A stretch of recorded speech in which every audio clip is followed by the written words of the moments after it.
Apenas o sacrifício de Jesus trouxe a verdadeira libertação para os crentes. Só o sacrifício de Jesus foi capaz de nos reconciliar com Deus. A isso, o apóstolo Paulo escreve a sua carta aos Romanos, dizendo que o sacrifício de Jesus, ele não apenas nos justifica diante do Pai, mas ele nos torna aprazíveis no nosso relacionamento com Deus. O apóstolo Pedro, respondendo no livro de Atos, no capítulo 4, versículo 25, aos Sinédrio, que manda os discípulos pararem de anunciar em nome de Jesus, o apóstolo Pedro responde de uma maneira ousada e dinâmica, como a igreja precisa responder nos nossos dias.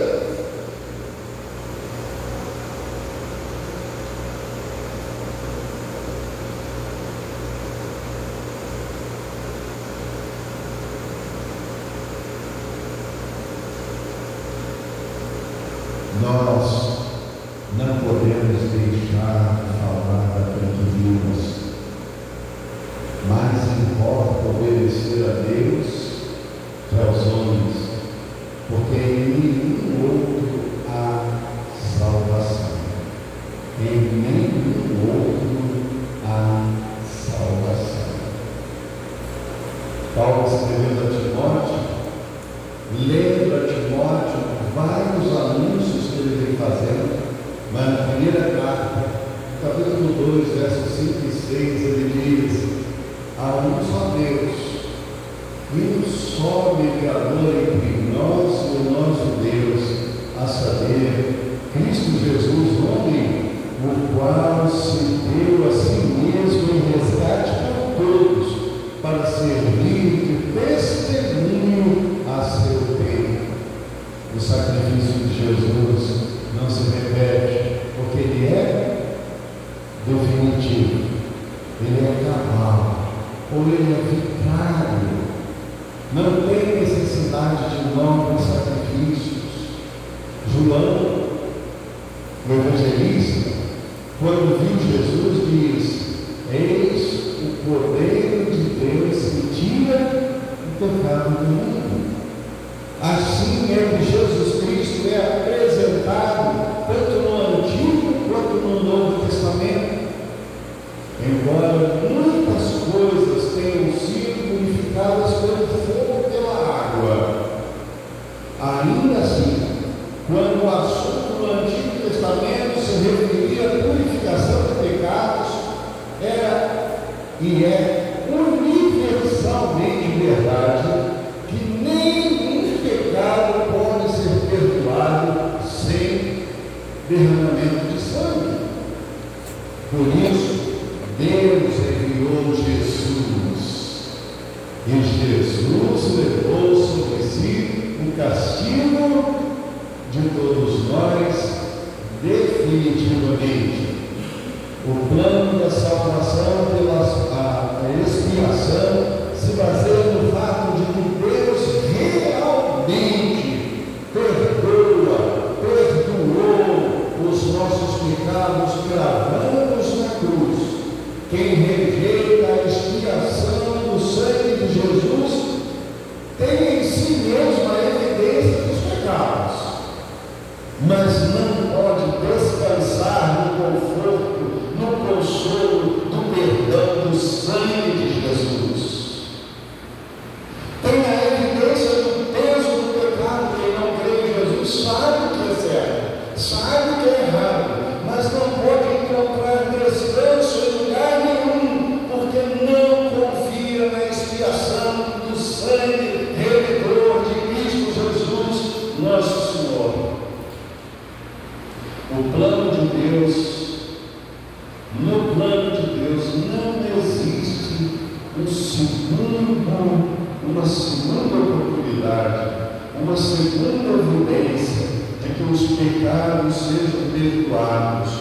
O homem que vive na negligência do Evangelho, embora tenha a evidência do seu pecado, ele não desfruta da paz que Jesus veio trazer. Este princípio nunca se afastou e até agora é e será para sempre.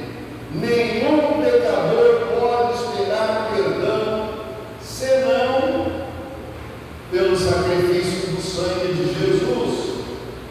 As pessoas que são salvas devem confiar nos méritos de Jesus e não nos seus próprios méritos. Todas as pessoas que estão no mesmo nível em relação à salvação, todos precisam de Jesus e do seu sacrifício, e todos os que creem estão salvos hoje e estarão salvos eternamente, porque nada nem ninguém pode nos separar do amor de Deus que está em Cristo Jesus, que morreu pelos nossos pecados. Em terceiro lugar, é bom lembrar que Cristo limpa, que Cristo cura definitivamente. Toda a imundícia do nosso pecado é retirada, toda transgressão é lavada, todo mal praticado foi lavado, purificado, justificado na cruz do Calvário.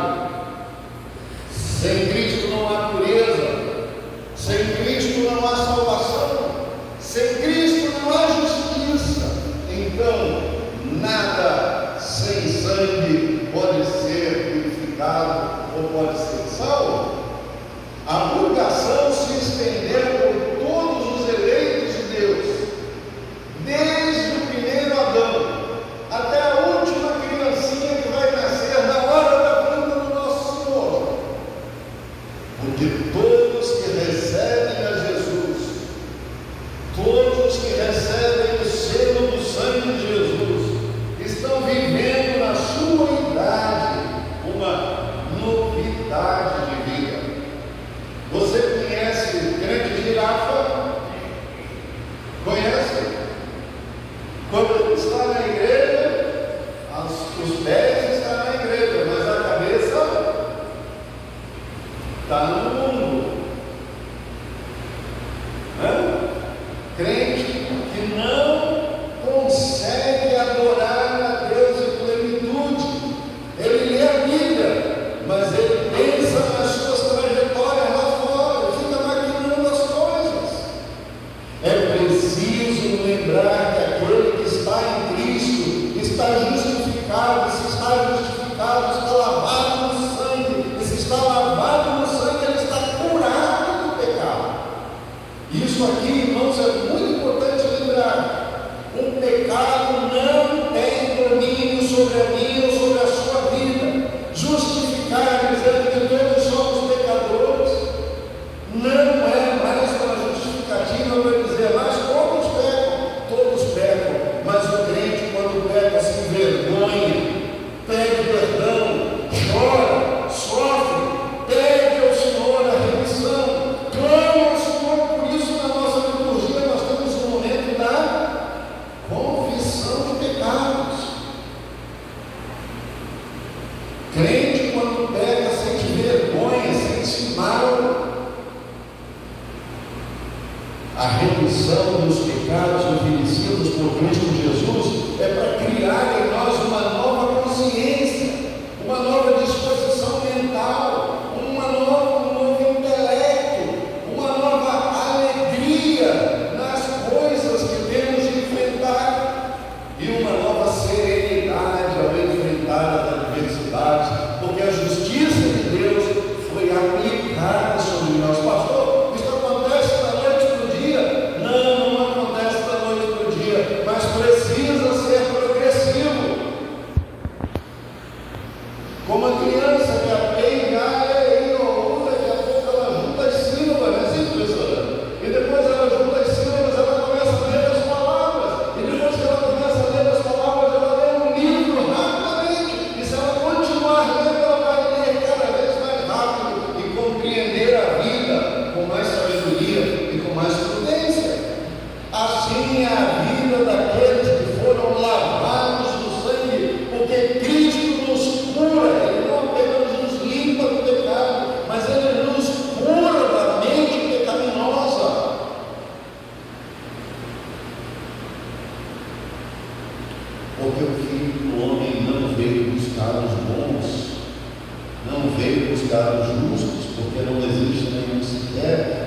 mas o Filho do Homem veio buscar aqueles que estavam perdidos, carregados dos seus pecados, aflitos com seus fardos. Ele veio nos buscar. Por isso é que a Bíblia diz que a justiça de Deus se faz com derramamento do sangue do Cordeiro de Deus. O derramamento do sangue do Cordeiro de Deus, para dizer que não há salvação por outra morte, por outro tipo de morte. O sacrifício agradável a Deus foi o sacrifício de Jesus. Todos os outros sacrifícios do Antigo Testamento serviam para prefigurar o sacrifício eficaz que iria acontecer. Isto é apresentado de uma maneira muito dinâmica no capítulo 53, especialmente no capítulo 53 de Isaías, porque verdadeiramente ele tomou sobre si o castigo de todos nós. E o nosso pecado feriu, e Deus se agradou em morrê-lo em meu lugar para remir o meu pecado e nos curar. O homem está separado de Deus por causa do pecado. O homem natural está separado de Deus por causa do seu pecado. Diz o profeta Isaías no capítulo 59, versículo 2. E na antiga aliança, a única forma dele encontrar descanso do pecado era através de sacrifícios com sangue.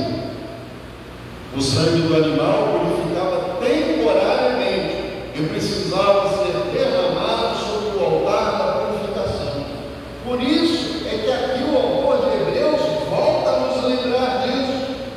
Quase todas as coisas, segundo a lei, se purificam com sangue, e sem derramamento de sangue não há remissão de pecados. Por que o autor diz que quase todas as coisas? Porque algumas coisas, quando nós lemos no livro de Levíticos, algumas coisas eram purificadas pelo fogo, outras coisas eram purificadas com água, mas o pecado só era purificado com sangue. Por isso Jesus Cristo precisou vir e morrer. Outro rito na antiga aliança que lembra bem esse texto de Hebreus é o sacrifício do bode expiatório. Você se lembra do sacrifício do bode expiatório? No dia do sacrifício lá, de remissão dos pecados, eles traziam 2 bodes. Um ia ser sacrificado sobre o altar pelo pecado do povo, e o outro levaria as chicotadas dos pecados, como simbolizando os pecados jogados sobre ele, e depois ele era levado para fora da cidade, e lá fora da cidade soltavam ele, e o bode, quando era solto, ele fugia da presença dos homens, porque ele estava apanhado, sofrido, humilhado. Então o seu desejo era fugir, mas ele era levado para fora da cidade. Assim que Jesus não foi crucificado dentro de Jerusalém, ele é levado para fora da cidade. Ele é humilhado, ultrajado, leva as chicotadas para simbolizar os meus e os seus pecados, e então, como bode expiatório, ele é levado para fora da cidade, e lá fora da cidade ele é crucificado no meu e no seu lugar. Sobre a nova aliança, acontece o fato do bode expiatório com Jesus Cristo. Ele se tornou o nosso bode expiatório, levando ele mesmo em seu corpo os nossos pecados, porque o Senhor fez cair sobre ele o pecado de todos nós, levando ele mesmo em seu corpo os nossos pecados sobre o madeiro, diz o apóstolo Pedro, para que, mortos para os pecados, pudéssemos viver para a justiça, e pelas suas feridas fomos sarados. Primeira carta de Pedro, capítulo 2, versículo 24. Meu querido irmão, vamos aplicar isso, vamos trazer isso para a minha e para a sua vida. A separação do mundo é indispensável.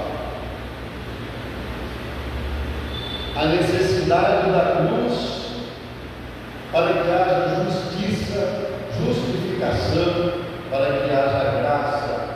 Era indispensável a crucificação de Jesus Cristo, o nosso Senhor, porque sem derramamento de sangue não há remissão de pecados. A separação, a necessidade, Jesus Cristo é a oferta final. Jesus Cristo é a oferta que resolve o nosso problema. Jesus Cristo, com a sua morte unitária, resolve definitivamente, para não precisarmos mais repetir.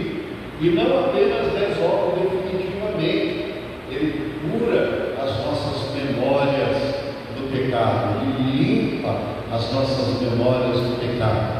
Tem uma música muito bonita que diz que às vezes a mente ou outras pessoas nos acusam do pecado que já cometemos no passado, mas é preciso lembrar que Jesus Cristo levou sobre si o castigo do derramamento, que era dispensável, o derramamento de sangue caiu sobre Jesus, e precisamos abraçar a cura que Jesus veio trazer, porque Ele na cruz trouxe justiça e justificação, aplicando em nós a graça divina.